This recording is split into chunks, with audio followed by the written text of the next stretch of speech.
Shiva Sai family members అందరికీ నమస్కారం.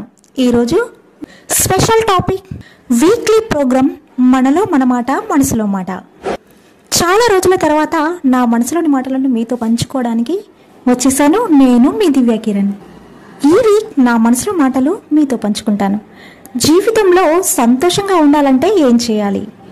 చాలామంది స్వామీజీలు మోటివేషనల్ స్పీచెస్ చెప్పే మాటలు ఇతరులతో పోల్చుకోకూడదని.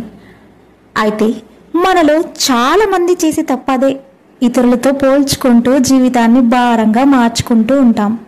అయితే దీని గురించి ఒక చిన్న కథ రూపంలో మీకు వివరిస్తాను. ఖచ్చితంగా మీలో మార్పు వస్తుందని అనుకుంటాను. ఒక్కరోజు ఒక కాకి చెట్టు పైన కూర్చొని వెక్కి వెక్కి ఏడుస్తూ ఉంది.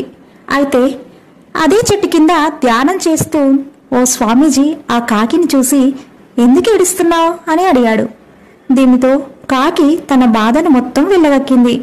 నేను నల్లగా ఉంటాను, నన్ను ఎవరూ ఇష్టపడరు, నేను వచ్చానంటే చాలు చీ చీ అంటూ తరిమి కొడతారు, నన్ను ఎవ్వరూ పెంచుకోరు, నా జీవితంపై నాకే చిరాకు వేస్తుంది, అసలు ఎందుకీ జీవితం అనిపిస్తుంది, ప్రపంచంలో అందరూ బాగానే ఉన్నారు, నా జీవితమే ఇలా ఉంది అంటూ స్వామీజీ వద్ద వాపోయింది ఆ కాకి.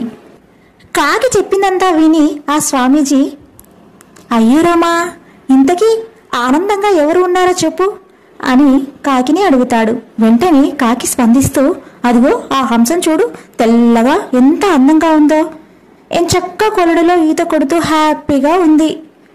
అయితే ఓసారి వెళ్ళి ఆ హంసను నువ్వే నిజంగా సంతోషంగా ఉన్నావా అని అడుగు అని కాకికి చెప్పాడు స్వామి. దీంతో హంస దగ్గరికి వెళ్ళి నువ్వు అందంగా ఉంటావు, చాలా హ్యాపీగా ఉంటావు కదూ అని అడిగింది. దీనికి స్పందించిన హంస, ఛీ, నాది ఓ అందమేనా, తెల్లగా సున్నం వేసినట్లు ఉంటాను, అదిగో ఆ రామచిలుకను చూడు, రంగురంగులుగా ఎంత అందంగా ఉందో, అది అసలైన అందం అంటే అని తన కష్టాన్నంతా చెప్పుకొచ్చింది. దీంతో వెంటనే రామచిలుక దగ్గరకు వెళ్ళి కాకి, నువ్వు ఇంత అందంగా ఉంటావు కదా, సంతోషంగా ఉన్నావా అని అడిగింది. రామచిలుక కూడా తన బాధను మొదలుపెట్టింది. అందంగా ఉండడమే నాకు శాపంగా మారింది, స్వేచ్ఛగా ఎక్కడికి వెళ్ళలేను, వెళ్ళినా బంధించి నన్ను పంజరంలో బంధిస్తారు, నన్ను బంధించి జనాలు సంతోషపడతారు, ఇంతకంటే నరకం మరొకటి ఉంటుందా, ఎప్పుడూ భయం భయంగా బతకాలి, నాది ఓ బతికేనా అంటూ వాపోయింది.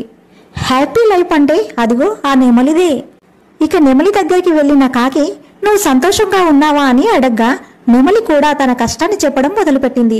నాదే సంతోషం, అడవిలో హ్యాపీగా తిరిగి నన్ను తీసుకొచ్చి ఇదిగో ఈ జూలో పడేశారు, ప్రజలంతా వచ్చి నాతో ఫోటోలు దిగుతారు, నేను పురివిప్పి ఆడితే చూడాలని ఆశిస్తారు, అడవిలో నెమలి విప్పి నాట్యం చేసే నేను ఈ బందీఖానలో ఎలా నాట్యం చేస్తా, అసలు ఇదేం కర్మ, నిజం చెప్పనా కాకి, అసలు నీ జీవితమే సూపర్, ఏం చక్కా నచ్చినట్లు విహరిస్తావు, నిన్ను ఎవ్వరూ బంధించడానికి ప్రయత్నించరు, హ్యాపీగా లైఫ్ని ఎంజాయ్ చేస్తావు, నీ జీవితమే బిందాస్ అని చెప్తుంది. దీంతో కాకి ఒక్కసారిగా ఆలోచించడం మొదలు పెడుతుంది. నిజమే కదా అని ఆలోచనలో పడుతుంది. అసలు విషయం ఏంటంటే, పక్కవాడి జీవితం మనకంటే బాగుంటుందని అనుకోవడం సహజం, కానీ ఎవరి కష్టాలు వారికుంటాయి. మన జీవితాన్ని మనం ఎంత గొప్పగా ఆస్వాదిస్తామనేదే ముఖ్యం. పక్క వారికి ఇబ్బంది కలగకుండా మీ జీవితాన్ని మీరు జీవించడమే జీవితానికి అసలైన అర్థం. సో ఇదండి ఈ వీక్ నా మనసులోని మాటలు. కథ నచ్చితే comments please. SSC media 1 channel, Shiva Sai groups, నేను మీ Divya Kiran. Thank you to all. So విన్నారు కదా అండి, ఈ వీడియో కనుక మీకు నచ్చినట్టయితే like, share, comment and do subscribe and click the bell icon. Thank you SSC media 1 channel.